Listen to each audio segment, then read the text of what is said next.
Autoline Daily is brought to you by Bridgestone, your journey, our passion, and by Dow Automotive Systems, improving durability and increasing design flexibility with Betamate structural adhesives at dowbetamate.com. Welcome back to a brand new week of Autoline Daily. You know, a lot's going on in the global automotive industry, so let's get to it. Sure looks like new car sales in North America will get off to a strong start next year. Ward's Auto reports that automakers in the United States, Canada, and Mexico will make over 4.2 million vehicles in the first 3 months of 2014. And that means they'll be making 68,345 cars and trucks every single workday. Interestingly, Chrysler is scheduled to increase production the most, up nearly 13%, but that comes only on the truck side.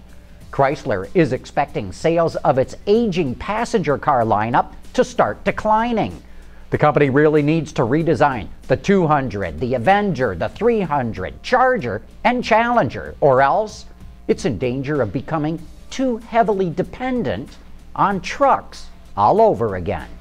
Meanwhile, Chrysler's parent company, Fiat, plans to invest a staggering $12 billion on new cars over the next 3 years. It will add more upscale models to the Maserati and Alfa Romeo lines, as well as upscale variants of the 500 and Panda.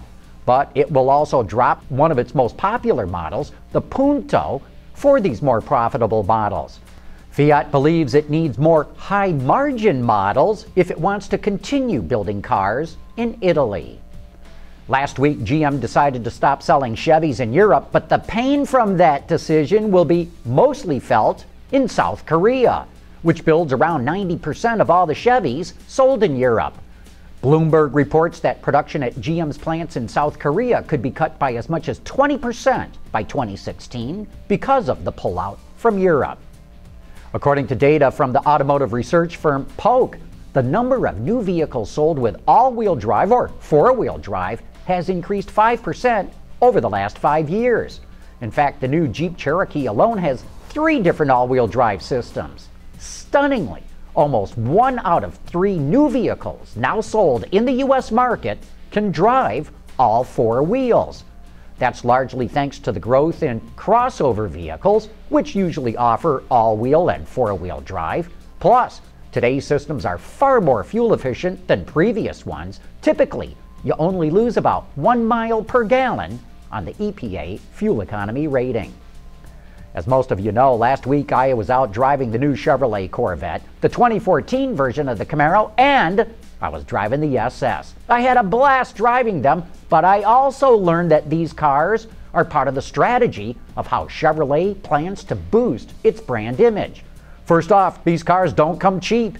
Customers pay a pretty premium to buy them, and they don't buy them in big volume. But that's exactly the strategy behind producing these cars.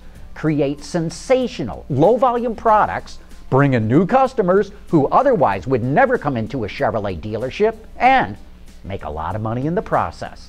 These cars are the halos that are designed to make the Chevrolet brand a lot more aspirational, and GM executive Mark Reuss gets a lot of credit for getting these kinds of cars in the Chevy lineup. Say, speaking of execs, who do you think is the one automotive executive who stood out above all the others this year? We'll get into that right after this.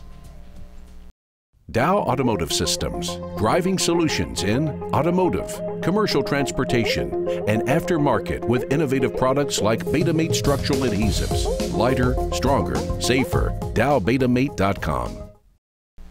In 2 weeks' time, we're going to announce the first recipient of the Autoline Executive of the Year Award. I've put together a blue ribbon panel of automotive experts and asked them to help me choose the one automotive executive from any car company anywhere in the world who stood out above all the others. So for the past 2 months, we've been arguing and debating the strengths and weaknesses of a number of execs, and today I'm going to start sharing with you who made our short list. We start with Akio Toyoda, the CEO of Toyota, who's overseen an impressive turnaround at the company. You'll remember that just a few years ago, Toyota was embarrassed by headlines accusing its cars of runaway acceleration.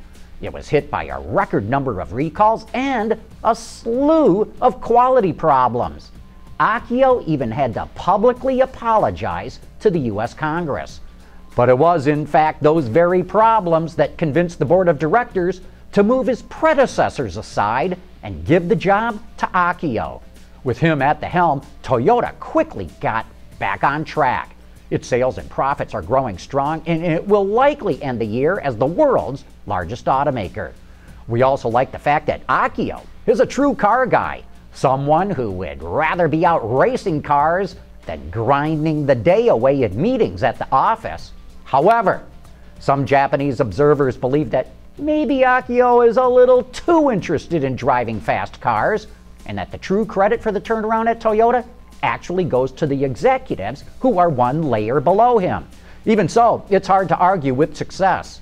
The turnaround at Toyota did not get going until shortly after Akio took over, and that's why he's on our short list for Autoline Executive of the Year.